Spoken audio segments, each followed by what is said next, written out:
The Woodpeckers shop has been hard at work machining the odd jobs, which are now moving on to the last stages of production, starting with a trip to the anodizer. The odd jobs are colored with our distinctive red during the anodizing process, where they are hand-dipped in small batches at a local facility in Cleveland, Ohio. Here, the dye tanks are specially formulated to color the aluminum consistently and leave them with a corrosion-resistant finish. Next, the odd jobs are taken back to our shop for laser engraving. A carbon dioxide laser etches the logo into the anodized body of the tool,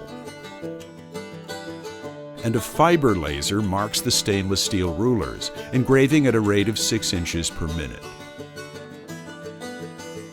The freshly engraved rulers are immediately sent to our state-of-the-art video optics system, which checks the markings for accuracy within 0.003 of an inch. While the parts continue to be anodized and engraved, we laser cut the foam for the odd jobs custom cases. We cut the high-quality foam ourselves to ensure that the odd shape of the tool fits perfectly inside the case. The odd job bodies, stainless steel rulers, and accessory parts are then assembled, and after passing a quality inspection, the odd jobs are packed up and ready for shipping, which will begin this week.